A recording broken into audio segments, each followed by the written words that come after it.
ایسی شخصیت سے آپ کی ملاقات کرا رہا ہوں جس کو دل بھر کہا گیا، عوامی کہا گیا، اور یہ بھی کہا گیا کہ 75 سال میں جو نہ ہو سکا وہ اب ہو رہا ہے. ان کو اس میں کیا نشہ ہے، کیا حقیقت ہے، آج ان سے بات بھی کرتے ہیں. کامران قصوری، گورنر سندھ، ایک جانی پہچانی شخصیت ہے. السلام علیکم. جی السلام علیکم. کامران بھائی کیسے ہیں؟ جی اللہ کی سب سے پہلے تو ایسے نیوز کو مبارک کہ آپ نے یہ شروع کیا ہے، اللہ تعالیٰ آپ کو اس کو کامیابی دے. Thank you. اور جو کچھ آپ نے بھی سوال میں کہا تو اس میں صرف ایک ہی مقصد ہے کہ یہاں اس گورنر ہاؤس میں بیٹھ کر دو ہی چیزیں ہو سکتی تھیں، یا تو میں مزے کر لیتا اور یا اپنے مزے ختم کر کے عوام کو مزے کرتا.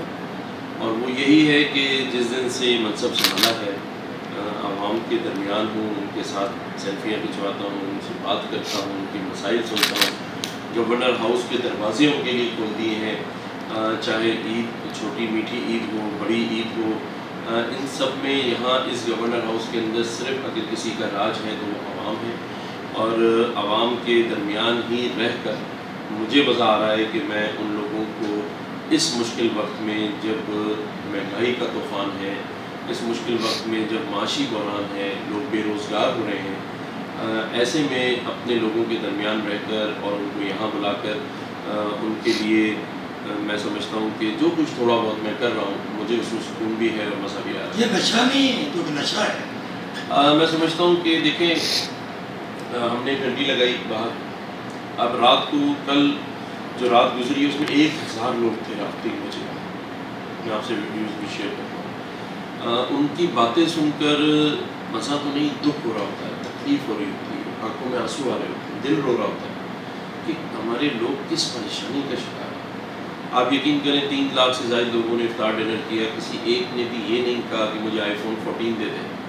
ہمارے سارے وزراء اور لوگ اور ہم لوگ سب آئی فون 14 لے کے گھوم رہے ہوتے ہیں. کوئی آ کے یہ نہیں کہتا کہ مجھے 2000 کا اس کا بنگلہ لے کے دے دیں ڈیفینس میں. کوئی یہ نہیں کہتا کہ مجھے لینڈ کروزر V8 لے کے دے دیں.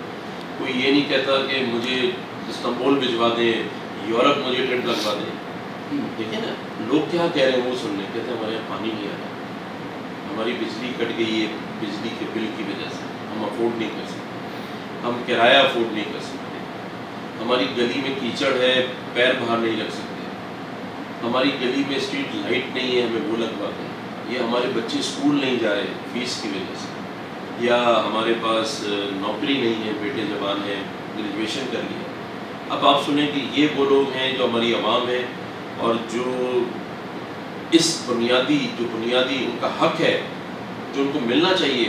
اگر کوئی بے روزگار ہے تو اس کو دنیا بھر میں جو ویلفیئر اسٹیٹ ہوتی ہیں وہ ان کو مہینہ دیتی ہیں. اگر کوئی بے روزگار ہے، اگر کسی کا بچہ پیدا ہو تو اس کو 6 مہینے تک فوڈ اسٹیمپس آتے ہیں، وہ اپنی مرضی سے جا کے ڈائپر دودھ خرید سکتے ہیں. یہااں آپ دیکھیں مائیں جب ڈلیوری کی جاتی ہیں بچوں کی تو خیراتی ہاسپٹلس کا اگر آپ جا کر نظام دیکھ لیں تو کوئی ماں کھڑا ہونا پسند نہیں کرتا، وہاں یہ بچے جلتی ہیں. کامران بھائی یہ سیاسی سیٹ تو نہیں ہے، یہ تو آپ گورنر ہیں اور سیاست دانوں سے آپ کا رابطہ تو رہتا ہے. کیا کچھ جیلسی بھی شروع ہو گئی ہے آپ کے، یہ جو آپ مطلب عوام میں اتنا گھل مل رہے ہیں؟ دیکھیں جیلسی عوام میں نہیں ہے نا، یہ اچھی بات ہے. لوگوں میں ہو تو مجھے کوئی پرواہ نہیں. لوگ تو اتنا پیار کر رہے ہیں، جب میں جاتا ہوں سگنلس کے پاس سے گزرتا ہوں یا لوگوں کے درمیان ہوتا ہوں تو وہ ہاتھ ہلا رہے ہوتے ہیں، ویٹ کر رہے ہوتے ہیں، پیار سے بات کر رہے ہوتے ہیں، مسکرا رہے ہوتے ہیں، ان کے چہرے پہ میں خوشی دیکھتا ہوں.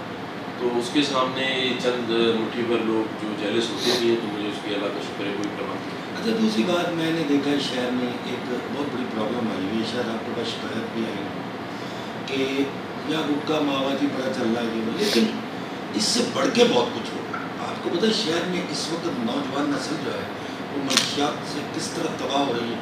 آپ نے اس طرف دھیان نہیں دیا جس طرح آپ کا؟ دیکھیں میں نے تو سب سے آنے سے پہلے ہی سب سے پہلے بات ہی اس مافیا کی تھی جو نشہ آور چیزیں بیچتے ہیں، ڈرگس والوں کی، گٹکا مافیا کی، اور اس پر ہم نے بڑا کام کیا ہے. لیکن یہ آپریشن بڑے سائلنٹ ہوتے ہیں، اس میں شور نہیں مچایا جاتا، کیونکہ اگر اس میں ہم شور مچائیں گے تو جو اس کے ڈیلرز ہیں وہ بھاگ جاتے ہیں، ان کو پکڑنا ہے. بہت سے پکڑے بھی گئے ہیں اور انشاءاللہ آپ دیکھیے گا میرے اس ٹینیور میں یہ گٹکا مافیا اور ڈرگس مافیا سے بھی جان چھوٹ جائے گی، کیونکہ یہ سب سے بڑا ناسور ہے اس معاشرے میں. لیکن اس کے ساتھ ساتھ ہم نے یہ بھی کیا، میں نے تقریباً کوئی 64 پارکس کا اپنے ہاتھ سے ابتدا کیا.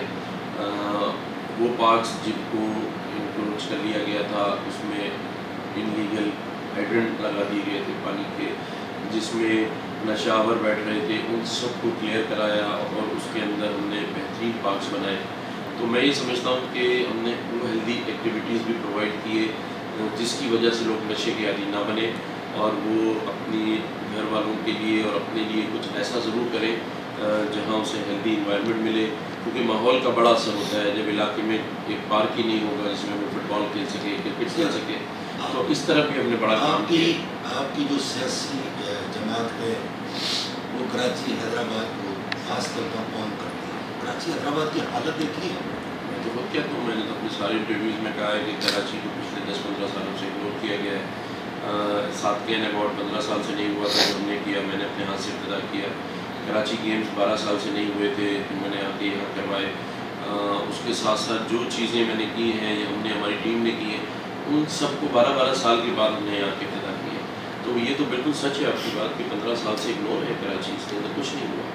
عید پر کیا آپ نے پروگرام بنایا ہے ثواب کے لیے جو آپ ہمیشہ سے دروازے کھولتے ہیں؟ دیکھیں جی، اس بار 20,000 کے قریب جو راشن ہے جو ہمارے یونٹی فوڈ طاقت کو پاکستان کی جانب سے ہمیں پرووائڈ کیا گیا ہے، وہ ہم گورنر ہاؤس کے اندر عوام کو دیں گے. 100 اونٹ یہ میں نے اپنی طرف سے قربانی کے لیے رکھے ہیں، جو سارا گوشت عوام کو دیا جائے گا. 100 بکرے جو ہیں وہ ہم نے ان یتیم بچوں کے لیے جن کے والد کو اس بار کسی اسٹریٹ کرائم کا نشانہ بنا دیا گیا یا کوئی حادثے میں جہاں پاک ہو گیا ان کو دے رہے. اور لوگوں کے درمیان ان 20,000 لوگوں سے عید ملیں گے، ان کے ساتھ بیٹھیں گے، ان سے بات چیت سنیں گے. اور میں سمجھتا ہوں کہ یہی ایکٹیویٹیز ہم کر سکتے تھے. 3 لاکھ لوگوں کو ہم نے افطار ڈنر کروایا.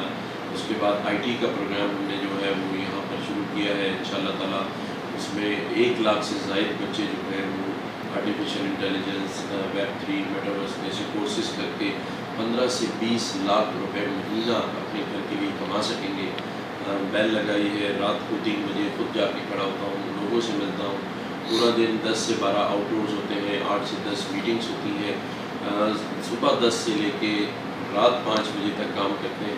اور ان ساری چیزوں کا مقصد جتنا بھی کر سکتے ہیں، میں یہ نہیں کہتا کہ سب کے کام ہو جائیں گے، لیکن لوگ اس بات کو ضرور ذہن میں رکھیں کہ کچھ لوگوں کے کام ضرور ہو رہے ہیں، کر رہے ہیں اور انشاءاللہ کرتے رہیں. 9 مئی کے حوالے سے آپ کیا کریں؟ 9 مئی جیسے واقعات نہیں ہونے چاہیے، لیکن خوشائن بات یہ ہے کہ 9 مئی جیسے واقعات سے قومیں پیچھے چلی جاتی ہیں، لیکن اس واقعے کے بعد قوم ایک ہو گئی. جس طرح 16 دسمبر پہ جو ہمارا ثانیہ پشاور میں بچوں کا ایک واقعہ ہوا تھا، اس میں بھی قوم ایک ہوئی تھی اور آگے بڑھی تھی.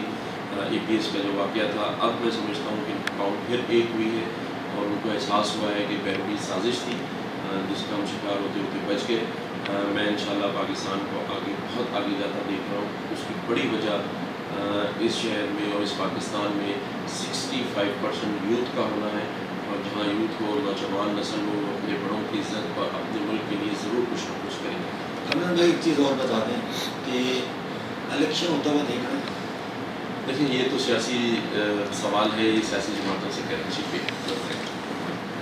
کامران صاحب بتا رہے تھے کہ میرے دروازے دن ہو یا رات وہ کھلے ہیں، جس کو آنا ہے بلا جھجک آئے، میں حاضر ہوں، میں عوام کی خدمت کے لیے آیا ہوں. ملتے ہیں مزید ویلاگ کے ساتھ، دیکھتے رہیے ایسے نیوز.